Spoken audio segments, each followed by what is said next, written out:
DCC bank election ನಡುವೆ ಸಿಡಿದಂಥ ಒಂದು ಕಿಡಿ ಈಗ ರಾಜಕೀಯ ಕಿಚ್ಚನ್ನ ಹಚ್ಚಿದೆ. ಈಗ ರಾಜಕೀಯ ಹೇಳಿಕೆಗಳು ಮುಂದುವರೆದಿದ್ದಾವೆ. ಸವದಿ ಬಿಜೆಪಿ ತೊರೆದು ಕಾಂಗ್ರೆಸ್ ಸೇರಿದ್ರಿಂದ ಪೀಡೆ ಹೋಯಿತು. ಬಿಜೆಪಿ ತೊರೆದು ಕಾಂಗ್ರೆಸ್ ಸೇರಿದಾಗ ಬಿಜೆಪಿಯಿಂದ ಪೀಡೆ ಹೋಯಿತು. ಲಕ್ಷ್ಮಣ್ ಸವದಿಯನ್ನ ಪೀಡೆಗೆ ಹೋಲಿಕೆ ಮಾಡಿದ್ದಾರೆ ಮಾಜಿ ಸಚಿವ ರಮೇಶ್ ಜಾರಕಿಹೊಳಿ. ಕಾಂಗ್ರೆಸ್ ತೊರೆದು ಬಿಜೆಪಿಗೆ ಸೇರಿದಾಗ ಸವದಿಗೆ ಲಾಭವಾಯಿತು. ಲಕ್ಷ್ಮಣ್ ಸವದಿ ಬಿಜೆಪಿಯಲ್ಲಿ ಇದ್ದಿದ್ರೆ ಅತಿ ದೊಡ್ಡ ಲೀಡರ್ ಆಗ್ತಾ ಇದ್ದ. ಚಿಕ್ಕೋಡಿಯಲ್ಲಿ ಸವದಿ ವಿರುದ್ಧ ಮಾಜಿ ಸಚಿವ ರಮೇಶ್ ಜಾರಕಿಹೊಳಿ ಹರಿಹಾಯ್ದಿದ್ದಾರೆ.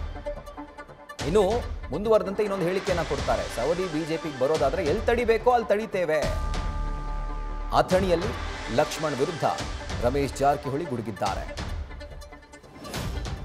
ರಮೇಶ್ ಜಾರಕಿಹೊಳಿ ಸ್ಮರಿಸಿಲ್ಲ, ನೀವು ನಿಮ್ಮ ಶಕ್ತಿಯಲ್ಲಿ ಸ್ಮರಿಸಿದ್ದು ನಮ್ಮ ಏನೋ ನಿರ್ಣಯ ಸಂಬಂಧ ಏನೋ ಆ ಸಂಬಂಧ ಏನೋ ಅವ್ನು ಫಾಯ್ದೆ ಆಗ್ತದೆ.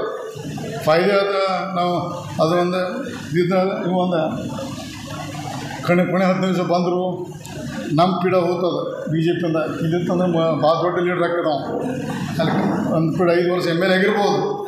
ಅವ್ನ ವ್ಯಕ್ತಿತ್ವ ಹಾಳಬೇಕು. ನಾವು ಏನು ಕಾಂಗ್ರೆಸ್ ಹೋಗಿ ಎಮ್ ಎಲ್ ಎ ಆಗಿರ್ಬೋದು, 5 ವರ್ಷ ಸಮಾಧಾನ ಕೂತಿರ್ಬೋದು. ಬಟ್ ಬಿ ಜೆ ಪಿ ನಮ್ಮ ಪೀಡ ಹೋಯ್ತು. ಸಿದ್ದಪ್ಪ ನಮ್ಮ ಪೀಡ ಹೋಯ್ತು, ಕಾಂಗ್ರೆಸ್ ಪೀಡ ಹಿತ್ತದು. ಈ ಕಡೆ ಬರೋದಕ್ಕೆ ನಾವೇ ಅದಕ್ಕೆ ಆಸ್ಪತ್ರೆ ಕೊಡೋದಿಲ್ಲ. ನಾವೇನು ಅದ ಕಡೆ ನಮ್ಮ ಕಡೆ ಬರೋಕ್ಕೆ ಗುದ್ದಾಡೋದೈತೆ. ಅದನ್ನು ನಮಗೇನು ಅಷ್ಟೇ ಈಸಿ ಇಲ್ಲ. ಅವಾಗ ಸ್ಟಾರ್ಟಿಂಗ್ ಬಿ ಜೆ ಪಿ ಆಗಿಂದ ಈಗಿನ ಬಿ ಜೆ ಪಿ ನಮ್ಮ ಸ್ಥಾನಮಾನದಕ್ಕೆ ಭಾಳ ನಾವು ದೇವ್ರ ಶಕ್ತಿ ಕೊಟ್ಟನು. ನಮ್ಮ ಶಕ್ತಿಯನ್ನು ಪ್ರಯತ್ನ ಮಾಡಿ ನಾವು ಬ್ಲಾಕ್ ಮಾಡ್ದು. ಅಷ್ಟು ಮೆಚ್ಚಿಗೆ ಬಂದ್ರೆ ದೇವ್ರ ಬುದ್ಧಿ ಕೊಟ್ಟಾಗ ನೋಡೋಣ. ಆ ಟೈಮ್ ದೇವ್ರ ಬುದ್ಧಿ ಕೂಡ ನೋಡೋಣ.